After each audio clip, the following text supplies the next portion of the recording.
A paz do Senhor, sejam bem-vindos a mais um vídeo, mais uma leitura do plano de leitura da Bíblia.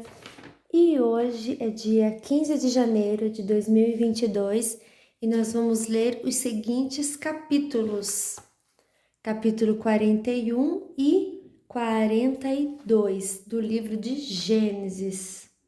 Estamos quase terminando o livro de Gênesis. E hoje nós vamos ler os capítulos 41 e 42. José explica os sonhos do rei. Agora o rei vai ter sonhos e José vai interpretá-los. 2 anos se passaram. Um dia o rei do Egito sonhou que estava de pé na beira do rio Nilo. De repente saíram do rio 7 vacas bonitas e gordas que começaram a comer o capim da beira do rio.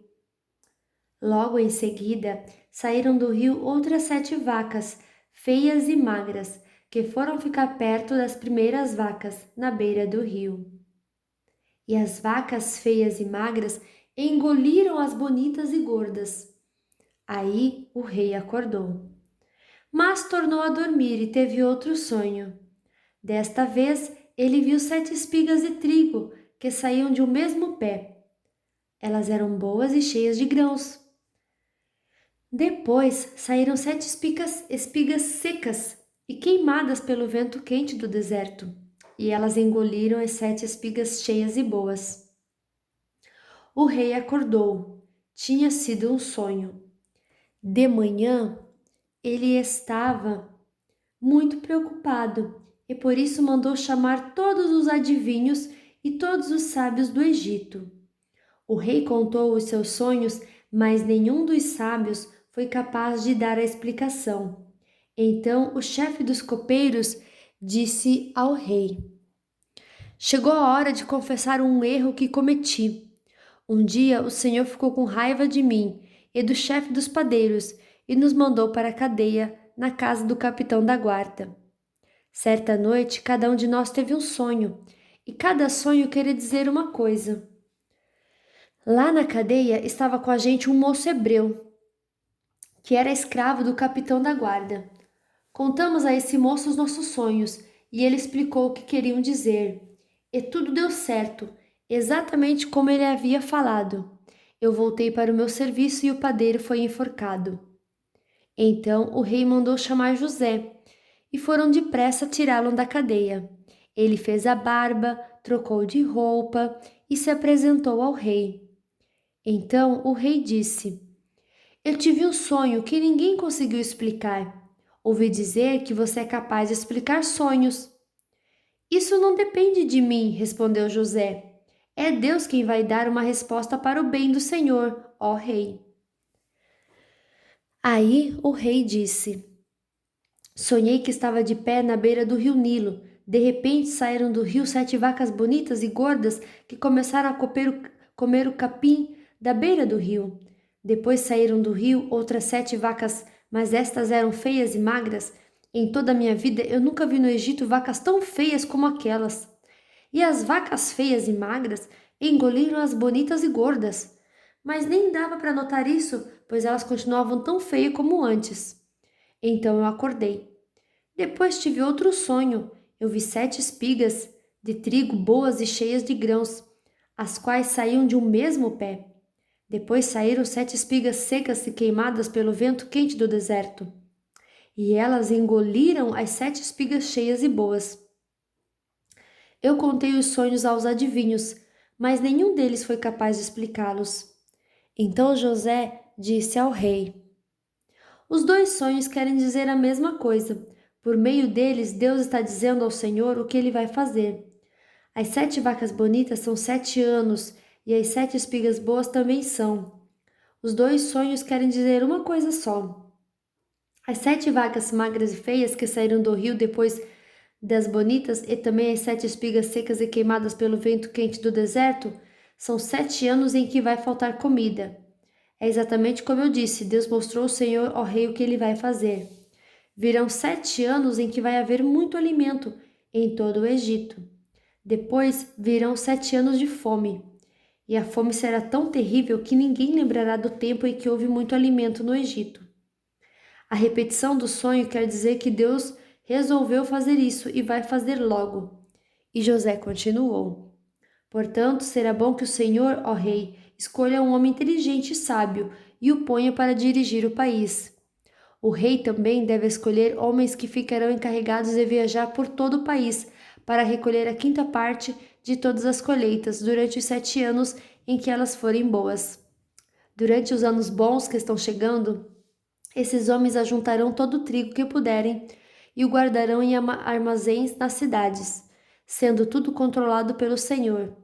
Assim, o mantimento servirá para abastecer o país durante os 7 anos de fome no Egito, e o povo não morrerá de fome. José como governador do Egito. O conselho de José agradou ao rei e aos seus funcionários, e o rei lhe disse: Não poderíamos achar ninguém melhor para dirigir o país do que José, um homem em quem está o Espírito de Deus. Depois virou-se para José e disse: Deus lhe mostrou tudo isso, e assim está claro que não há ninguém que tenha mais capacidade e sabedoria do que você. Você vai ficar encarregado do meu palácio, e todo o meu povo obedecerá às suas ordens. Só eu terei mais autoridade do que você, pois sou o rei. Neste momento eu o ponho como governador de todo o Egito. Então o rei tirou do dedo seu anel sinete e o colocou no dedo de José. Em seguida, mandou que o vestissem com roupas de linho fino e pôs uma corrente de ouro no pescoço dele. Depois, fez com que José subisse no carro reservado para a maior autoridade do Egito, depois do rei, e mandou que os seus homens fossem na frente dele, gritando: Abram caminho! Assim José foi posto como governador de todo o Egito. O rei disse a José: Eu sou o rei, mas sem a sua licença ninguém poderá fazer nada em toda a terra do Egito. O rei pôs em José o nome de Zafenate-Paneia. Ele deu como esposa a Zenate, filha de Potífera, que era sacerdote da cidade de Heliópolis. José tinha 30 anos quando entrou para o serviço do rei do Egito. Ele saiu da presença do rei e viajou por todo o Egito. Durante os 7 anos de fartura, a terra produziu cereais em grande quantidade, e José ajuntou todos os cereais e o guardou em armazéns nas cidades, ficando em cada cidade os cereais colhidos nos campos vizinhos. José ajuntou tanto mantimento que desistiu de pesar, pois não dava mais, parecia a areia da praia do mar. Antes de começarem os anos de fome, José teve 2 filhos com a sua mulher, a Zenate. Pôs no primeiro o nome de Manassés e explicou assim: Deus me fez esquecer todos os meus sofrimentos e toda a família do meu pai. No segundo filho pôs o nome de Efraim e disse: Deus me deu filhos no país onde tenho sofrido. Então acabaram-se os 7 anos de fartura no Egito, como José tinha dito. Começaram os 7 anos de fome. Nos outros países o povo passava fome, mas em todo o Egito havia o que comer. Quando os egípcios começaram a passar fome, foram pedir alimentos ao rei. Ele disse: Vão falar com José e façam o que ele disser. Quando a fome aumentou no país inteiro, José abriu todos os armazéns e começou a vender cereais aos egípcios. E de todos os países vinha gente ao Egito para comprar cereais de José, pois no mundo inteiro havia uma grande falta de alimentos. Capítulo 42. Os irmãos de José vão até o Egito.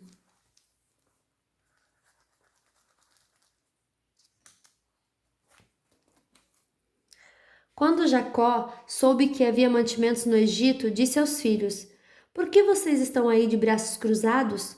Ouvi dizer que no Egito há mantimentos. Vão até lá e comprem cereais para não morrermos de fome. Então os 10 irmãos de José, por parte de pai, foram até o Egito para comprar mantimentos. Mas Jacó não deixou que Benjamim, o irmão de José, por parte de pai e de mãe, fosse com eles. Ele tinha medo de que lhe acontecesse alguma desgraça. Os filhos de Jacó foram comprar mantimentos, junto com outras pessoas, pois em todo o país de Canaã havia fome.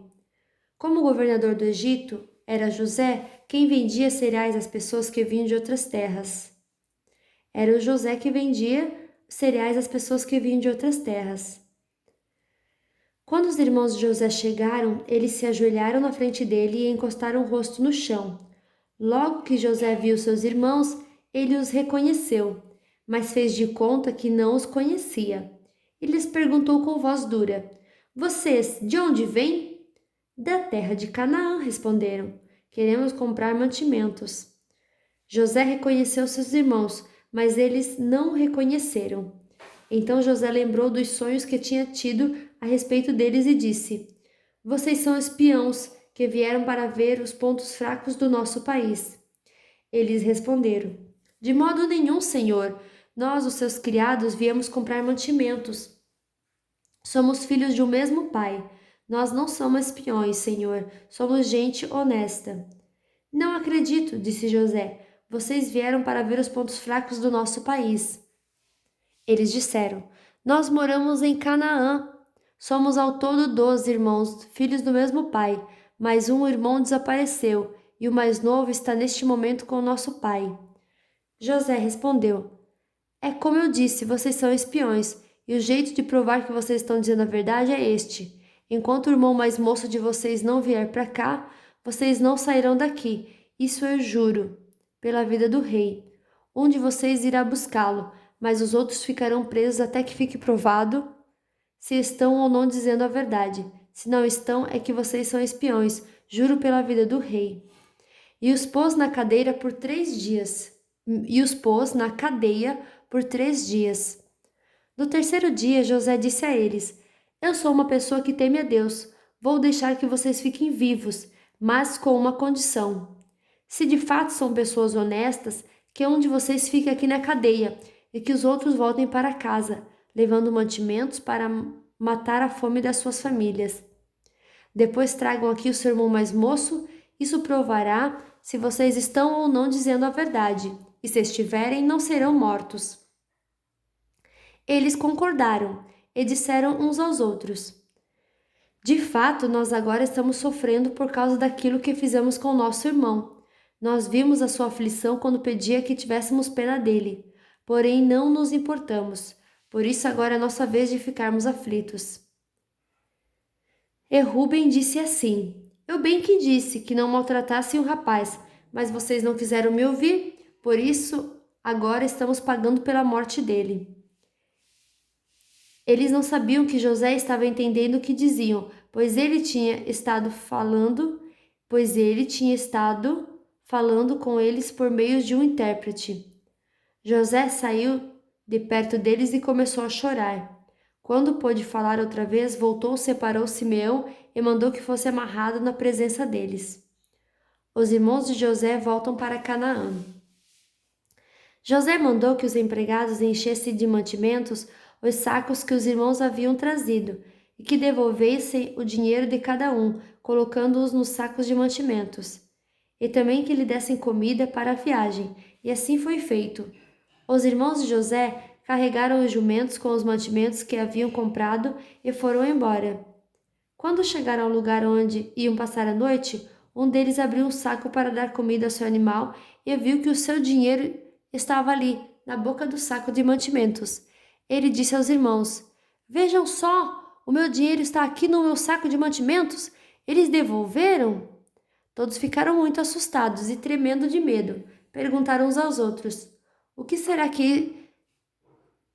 isso que Deus fez com a gente? Quando chegaram a Canaã, contaram a Jacó, seu pai, tudo o que havia acontecido com eles e disseram: Aquele homem, o governador do Egito, tratou a gente com brutalidade e nos acusou de termos ido ao país como espiãos. Nós respondemos: somos homens honestos, não somos espiões.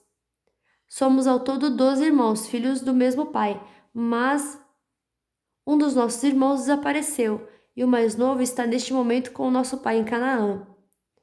O governador respondeu: Eu tenho um jeito de descobrir se vocês são homens honestos. Um de vocês ficará aqui comigo e os outros vão voltar, levando um pouco de mantimento para suas famílias, que estão passando fome. Mas tragam aqui para mim o seu irmão mais novo. Assim eu ficarei sabendo que vocês não são espiões, mas honestos. Aí entregarei o irmão de vocês e vocês poderão ficar aqui negociando. Aconteceu que, quando despejaram os mantimentos, cada um achou na boca do saco um saquinho com seu dinheiro. Quando eles e o seu pai viram o dinheiro, ficaram com medo. Então Jacó disse: Vocês querem que eu perca todos os meus filhos? José não está mais com a gente, Simeão também não está. Agora vocês querem levar Benjamim e quem sofre com tudo isso sou eu? Aí Ruben disse ao pai: Deixe que eu tome conta de Benjamim. Eu o trarei de volta para o Senhor. Se não trouxer, o Senhor pode mandar matar os meus 2 filhos. Jacó respondeu: O meu filho não vai com vocês. José, o irmão dele, está morto e só ficou Benjamim. Alguma coisa poderia acontecer com ele na viagem que vão fazer, e assim vocês matariam de tristeza este velho. Fim da leitura de hoje. Que Deus abençoe você, boa noite e até amanhã.